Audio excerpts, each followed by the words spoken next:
ওই জন্য আমি 10 টাকা খুচরো নিয়ে যাই। মিক্সিতে আমি আমের কাঠগুলো বার করে মিক্সিতে পেস্ট করে নিয়েছি। এ দেখো, এখানে আমি চালের গুঁড়ো নিয়েছি, নারকেল কুচি বলতে নারকেল কুড়োনো, পেস্ট করা আমের কাঠগুলো নিয়ে নিলাম। তো আমরা সবাই তালের ফুলুরি বানিয়ে থাকি, তো আজকে আমি আমের ফুলুরি বানাবো। অল্প গোটা মৌরি দিলাম, এই দেখো উপর দিয়ে সুজি দিচ্ছি অল্প,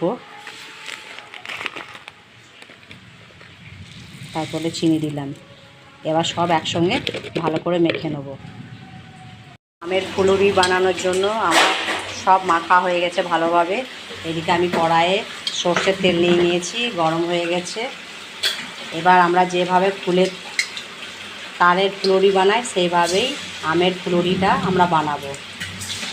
তো প্রথম থেকে শেষ পর্যন্ত আমার ভিডিওটা তোমরা সবাই দেখতে থাকো কীভাবে আমি করছি। তো মাঝখান থেকে স্কিপ করে চলে যেও না, তাহলে বুঝতে পারবে না, তখন পরে বলবে যে আমি ভিডিওটা আমরা বাড়িতে বানালাম খুব ভালো হয়নি। তো তোমাদের কাছে অনুরোধ, তোমরা প্রথম থেকে আমার ভিডিওটা দেখতে থাকবে।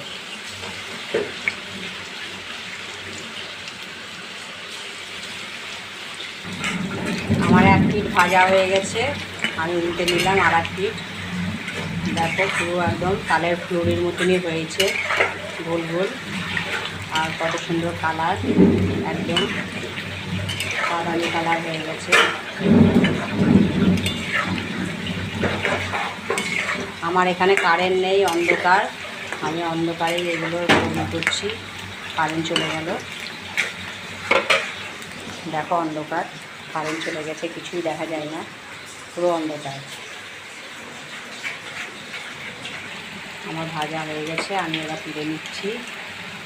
দেখো ঢাকনার সাহায্যে, দেখো কত সুন্দর ভাজা হয়ে গেছে।